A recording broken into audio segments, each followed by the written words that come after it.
Le récit inédit de Mélissa Gilbert, derrière le sourire de la petite maison. Dans le tourbillon de paillettes et de projecteurs d'Hollywood, il est des existences qui, sous leur vernis de perfection, cachent un abysse de désillusion et de chagrin. La vie de Mélissa Gilbert en est la parfaite illustration.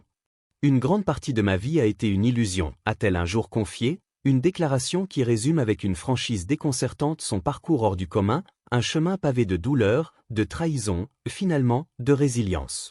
Pour des millions de personnes, Mélissa Gilbert est et restera toujours la petite Laura Ingalls, la fille au sourire espiègle qui a grandi sous les yeux du monde entier dans la série culte La Petite Maison dans la Prairie.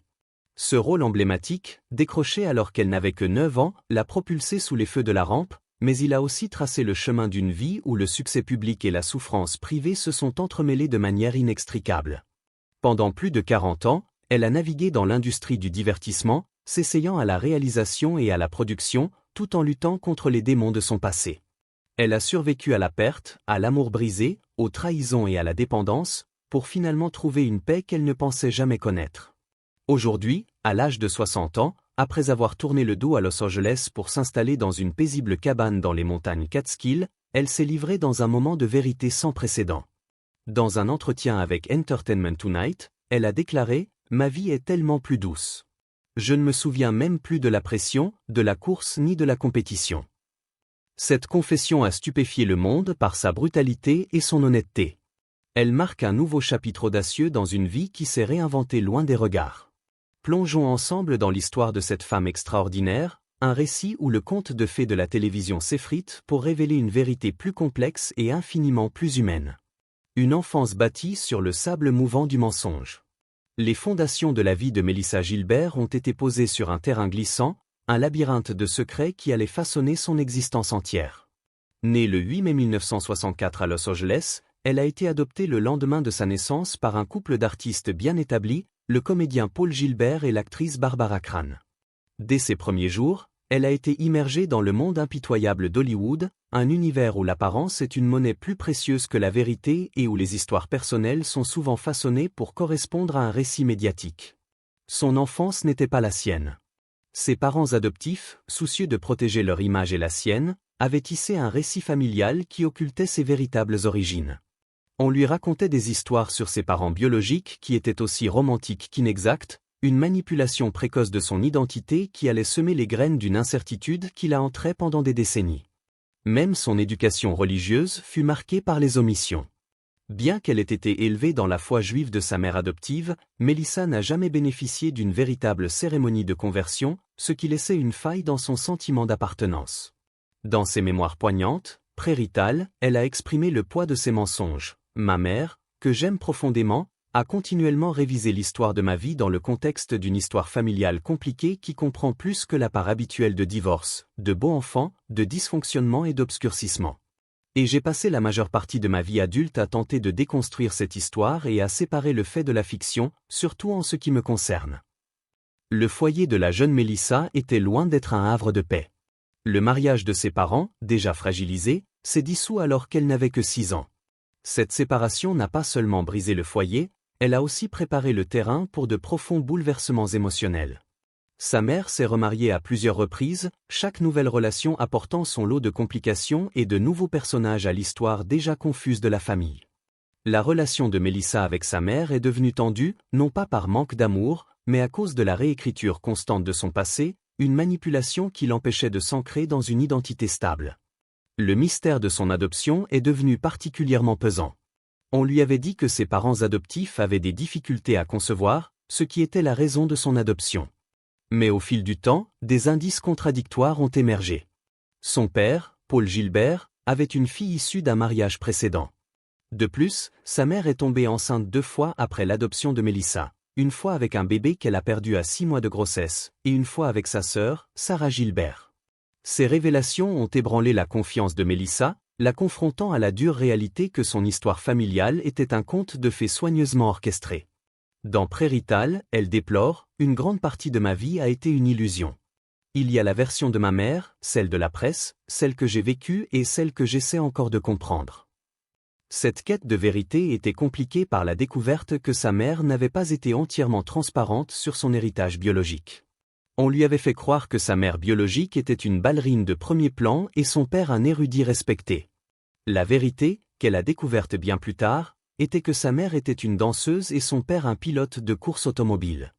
Ces mensonges, aussi innocents qu'ils aient pu paraître, ont laissé une cicatrice durable sur son sentiment d'identité.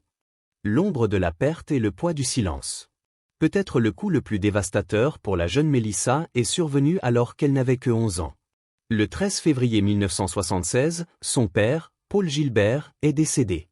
Pendant des années, sa mère lui a fait croire qu'il avait succombé à une attaque cérébrale dans son sommeil, une explication destinée à la protéger d'une vérité bien trop sombre. Ce n'est qu'en vieillissant que Mélissa a découvert le secret douloureux. Son père s'était suicidé. La révélation a eu l'effet d'une bombe. Dans un moment de franchise rare lors de l'émission Oprah, Where Are They Now? En novembre 2014, elle a admis: il n'y avait que quelques personnes qui savaient que mon père s'était en fait suicidé. La raison de son geste était tout aussi tragique. Son père, vétéran de la Seconde Guerre mondiale, souffrait de douleurs chroniques et atroces qui l'avaient poussé au désespoir. La nouvelle a brisé la fragile stabilité de son univers. Le poids émotionnel était immense. Pendant environ 6 mois, elle n'a pu ni manger ni dormir, submergée par la colère, la confusion et un sentiment d'indignité d'avoir perdu son père de manière si tragique et violente. Dans un post poignant sur Instagram en février 2022, elle a évoqué la douleur persistante de cette perte. Je suis bien au-delà de cette douleur écrasante maintenant, mais je me rends compte qu'aujourd'hui, j'ai le même âge qu'il avait lorsqu'il a mis fin à ses jours il y a tant d'années. J'aimerais qu'il puisse, comme moi, connaître l'amour d'un véritable partenaire de vie, se sentir chéri, en sécurité et surtout écouté. Ces mots ne rendent pas seulement hommage à un père perdu trop tôt, ils soulignent également la profonde cicatrice laissée par les trahisons émotionnelles de sa jeunesse, le fait qu'on lui ait caché une vérité si brutale pendant si longtemps. Les tempêtes de l'amour et les ruines du mariage. La vie de Mélissa Gilbert sous les feux de la rampe ne se résume jamais uniquement à son rôle de Laura Ingalls. Derrière la caméra, ses relations personnelles racontent une histoire faite de passion juvénile, de chagrin et de trahison, dans une quête constante de l'amour et de la stabilité. Adolescente, elle se retrouva attirée par l'univers étincelant mais instable d'Hollywood. L'un des chapitres les plus marquants de sa jeunesse fut sa romance avec Rob Lowe, l'un des membres phares du célèbre Brat Pack des années 80. À seulement 17 ans, Mélissa tomba instantanément, désespérément et follement amoureuse de l'acteur séduisant. Leur histoire d'amour, passionnée et tumultueuse, brûla intensément mais trop brièvement. Nous sommes passés du premier rendez-vous à être un couple sur le champ. J'avais l'impression de mourir de faim pour Rob, a-t-elle écrit dans ses mémoires. Leur relation fut marquée par une passion si intense qu'elle en devint presque écrasante. Ils se sont rapidement fiancés en 1986. Toutefois, l'éclat initial de leur romance céda rapidement la place aux dures réalités de l'immaturité et aux contraintes de la vie de célébrité. Leur relation, marquée par des infidélités réciproques, atteignit un point de non-retour lorsque Mélissa annonça qu'elle était enceinte. Rob Lowe, incapable d'affronter les responsabilités de la paternité, lui déclara franchement qu'il n'était pas prêt pour ce défi. La nouvelle dévasta Mélissa et peu de temps après, leur relation prit fin. La douleur fut amplifiée par une fausse couche survenue peu après leur séparation. « J'avais perdu mon bébé et ma relation avec Rob, et ça faisait terriblement mal », a-t-elle écrit, exprimant la profonde tristesse de cette période. À peine remise de ce chagrin juvénile, la quête d'amour de Mélissa la mena à son premier mariage avec l'acteur Bo Brinkman, une union née d'une connexion impulsive qui débuta seulement 6 semaines après leur rencontre en 1988. Le couple échangea ses vœux et accueillit bientôt leur fils, Dakota. Cependant, ce qui avait commencé comme un espoir de renouveau se révéla rapidement être tout sauf stable. Le mariage fut semé de discorde, d'abus d'alcool, d'insécurité et d'infidélité. Le mariage se révéla rapidement être un terreau fertile pour la trahison. Dans un incident particulièrement douloureux, Mélissa se souvient d'être descendue au salon au milieu de la nuit pour chercher du lait maternel pour son nouveau-né, seulement pour trouver Brinkman sur le canapé avec une travailleuse du sexe. « J'ai cru rêver. J'ai secoué la tête et cligné des yeux pour m'assurer que j'étais bien éveillée. Bo était bel et bien en train de coucher avec une autre femme, se souvient-elle avec une honnêteté brute. La trahison fut profonde, marquant la fin d'une relation qui n'avait jamais vraiment offert la stabilité ou l'amour qu'elle recherchait. Leur mariage finit par se dissoudre en 1992. Pourtant, même au cœur de cette douleur, elle reconnut une vérité amère. Si elle ne s'était pas mariée avec lui, elle n'aurait peut-être jamais eu l'occasion d'élever son merveilleux enfant. Les leçons tirées de ce premier mariage, bien que tragiques, furent déterminantes pour façonner sa compréhension de l'amour et de la confiance. Peu de temps après son divorce de Brinkman, Melissa chercha réconfort dans une autre relation. En 1995, elle épousa l'acteur Bruce Boxleitner, entamant une union qui dura 16 ans et donna naissance à leur fils Michael. Les débuts de ce mariage furent tout sauf harmonieux. Leur relation fut marquée par des faux pas et des incompréhensions précoces. Dans un passage de ses mémoires, elle a confessé « J'avais toujours eu des coups de cœur pour mes hommes de scène, mais celui-ci était différent et alimenté par l'alcool, ce qui me permettait de vider mon cœur. Le problème était que je le vidais sur la mauvaise personne. J'aurais dû partager tout cela avec mon mari, mais j'avais trop peur. » Ces mots témoignent de la profonde solitude qu'elle ressentait, même en étant engagée dans une relation, une solitude exacerbée par sa vulnérabilité et la distance émotionnelle qui s'installait dans leur mariage. La relation fut encore plus mise à mal par l'incapacité de Bruce à fournir l'empathie et le soutien dont elle avait désespérément besoin, notamment durant l'une des périodes les plus difficiles de sa vie. Après une grave blessure au dos nécessitant une intervention chirurgicale, Melissa dut se remettre largement seule. Les soins post-opératoires et la compassion n'étaient clairement pas la spécialité de Bruce. Je pouvais me remettre sans son soutien et sa compassion. Mais la question que je me posais soudainement était « Pourquoi ? Pourquoi était-il acceptable que je ne sois pas prise en charge ? Qu'est-ce qui me faisait sentir que je ne méritais pas d'avoir cela dans ma vie ?» déplora-t-elle dans ses mémoires.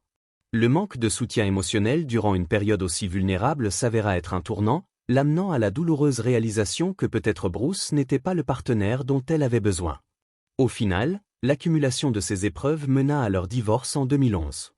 Les démons du passé et la conquête de soi. La vie de Melissa Gilbert a été marquée par des moments de perte déchirantes, aucun n'étant plus dévastateur que le décès de son mentor, Michael Landon.